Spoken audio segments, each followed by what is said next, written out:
Est-ce que pour toi, l'automne, ça marque la fin du jardinage? Pourtant, c'est encore une super belle saison pour embellir ta cour. Aujourd'hui, dans ma vidéo, je te présente mon top 5 de mes plantes préférées d'automne, qui sont toutes des plantes rustiques, faciles à cultiver, parfaites pour le climat québécois. Je suis Julie Cousineau, une permacultrice passionnée, une jardinière contemplative. J'aide les gens à jardiner simplement avec des méthodes écologiques et efficaces. Alors, je te présente mon top 5 de mes plantes préférées d'automne. En 5e position, on retrouve la famille des chrysanthèmes. Je te parle pas des chrysanthèmes qui sont vendus à ce temps-ci en automne en pot. Là, ce sont des chrysanthèmes décoratifs qui sont pas rustiques. Je te parle vraiment des chrysanthèmes des jardins qui sont rustiques pour notre climat. Donc, on peut implanter dans nos plates-bandes. C'est une plante qui est vraiment intéressante parce qu'elle a un feuillage qui est super beau. Il est très découpé. Puis son feuillage, il est vraiment beau toute la saison. Donc, c'est vraiment une belle plante verte qu'on peut mettre dans ses plates-bandes. Elle se propage tranquillement, mais pas du tout envahissante, elle est facile à contrôler. Et en automne, vraiment tard, là, en fin de saison, elle va nous faire une belle floraison vraiment magnifique. Il y a plein de coloris disponibles. Donc, le chrysanthème, moi, je l'apprécie particulièrement pour ça parce qu'il apporte des belles touches de couleurs vibrantes en fin de saison. Ensuite, au numéro 4 de mes plantes préférées d'automne, on retrouve mon arbuste préféré à l'automne, ce sont les hydrangées. Donc, dans la famille des hydrangées, encore là, il y a plusieurs espèces. Il y en a qui sont plus faciles à cultiver que d'autres. Je pense aux arborescences et aux paniculés. Donc, ce sont deux hydrangées très faciles, très rustiques, qui nous font des beaux pompons de fleurs là, majestueux en fin de saison. On les connaît tous, il y a plein de sortes, plein de couleurs différentes, plein de grosseurs aussi différentes. Donc, on peut vraiment en trouver une qui est adaptée pour notre place et selon nos goûts. Les hydrangées sont vraiment intéressantes parce qu'elles ont une magnifique floraison d'automne, mais qui va persister aussi à l'hiver. Hein. Quand les fleurs sont toutes roussies et toutes séchées, elles sont quand même magnifiques. Ça nous fait une belle décoration pendant tout l'hiver. Donc, c'est vraiment intéressant. Et l'autre côté super intéressant des hydrangées, c'est que on peut les tailler vraiment ras à l'eau au printemps et elles vont repousser et fleurir d'année en année. Donc, si jamais elles sont endommagées pendant l'hiver, pas de problème, on les taille à peu près à 15 cm du sol et puis elles vont repartir sans problème. Donc, moi, c'est vraiment un arbuste que j'aime parce que moi, travailler à l'automne pour protéger mes arbustes, c'est vraiment pas ma tasse de thé. Je choisis des arbustes qui sont faciles à cultiver. Alors, l'hydrangée, c'est vraiment pour ça que je l'ai choisi. Et en plus, il est magnifique. Ensuite, en 3e position de mes plantes préférées d'automne, on retrouve les belles graminées. Wow! Vraiment, ça, c'est les reines de l'automne. Je trouve ça vraiment majestueux, magnifique comme plante. Des belles plantes qui dansent avec le vent. Encore là, on en retrouve une multitude d'espèces, donc on peut vraiment choisir une plante qui va être adaptée à notre site. Il y a différentes grosseurs, différentes couleurs, donc il y a vraiment des graminées pour tous les goûts. Moi, sur mon terrain, j'en cultive présentement. J'ai juste des bébés graminées. Donc, on peut voir ici, j'ai un bébé barbon de Girard, mais qui est encore très petit. Donc, il va vraiment prendre de l'ampleur avec les années, là, qui va devenir beaucoup plus gracieux que ça. Mais c'est quand même long à pousser. Donc, dans quelques saisons, ils vont être magnifiques.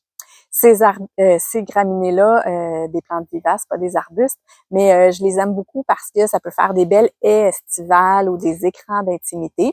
Et surtout, elles me sont utiles parce que je veux me faire encore plus de paillis. Alors, au printemps, quand je vais faire mon ménage, je vais prendre tous les beaux débris des branches de graminées, je vais tout couper ça et mettre ça au sol pour protéger mes plantes, pour tous les bénéfices que le paillis peut apporter à notre sol.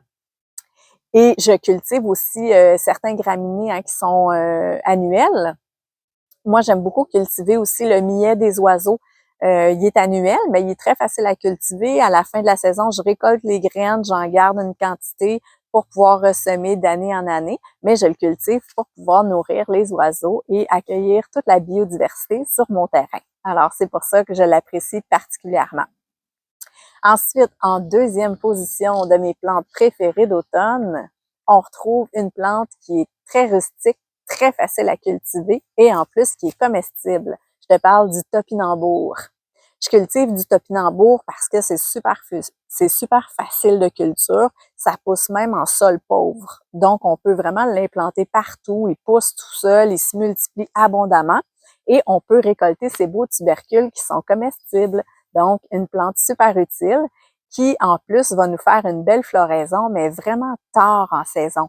Le topinambour, c'est comme un tournesol géant, mais qui fait des tout petites fleurs jaunes. Mais très tard. Donc, l'utilité du topinambour aussi pour faire une belle haie estivale ou un écran d'intimité. Et ensuite, en fin de saison, on a une belle petite floraison. Et on peut même venir récolter les tubercules pour pouvoir les déguster parce que c'est très bon également. Et en plus, sa floraison très tard à l'automne, ben, c'est aussi pratique pour nourrir les pollinisateurs. Et en première position de mes plantes préférées d'automne, on retrouve les astères, la famille des astères. Encore là, il y a beaucoup d'espèces d'astères. Il y en a plusieurs qui sont indigènes au Québec. Donc, moi, c'est vraiment mes plantes préférées, les espèces qui sont indigènes parce qu'elles fleurissent en fin d'été jusqu'à tard à l'automne. Donc, c'est vraiment une source importante de nourriture pour les pollinisateurs. Donc, moi, je les laisse se ressemer abondamment sur mon terrain. J'ai beaucoup d'astères ici à feuilles cordées. Donc, moi, j'en ai vraiment partout. Elles sont pas envahissantes, là. C'est facile à contrôler. Donc, je peux arracher les plants et sélectionner ceux que je veux garder facilement. Mais vraiment, j'en laisse abondamment parce que les bourdons sont vraiment très présents dans mes astères en fin de saison. Comme il n'y a pas beaucoup de fleurs à cette saison-là, alors je trouve ça vraiment important de cultiver des fleurs tout au long de la saison. Et mes astères, je les aime particulièrement pour ça. On peut trouver aussi toutes sortes de cultivars dans les pépinières, donc pour avoir une multitude de couleurs et de grosseurs de fleurs. Donc, mais les astères indigènes, c'est vraiment les préférés de nos pollinisateurs. Donc, c'est vraiment des belles plantes sauvages, une belle beauté sauvage à laisser s'installer sur son terrain. Alors, c'était mon top 5 de mes plantes préférées d'automne pour un jardin vivant, utile et magnifique en cette belle saison. Elles sont faciles à cultiver puis elles t'offrent beaucoup en retour.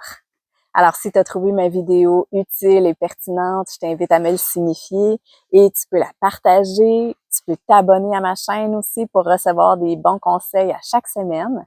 Puis, si tu veux aller plus loin, je t'invite à télécharger mon guide. Je t'offre un guide gratuit où je te partage plein d'astuces faciles à appliquer sur ton terrain pour bien prendre soin de ta famille et de ton environnement. Tu vas trouver le lien dans la description du vidéo. Alors, belle saison de jardinage en ce magnifique automne.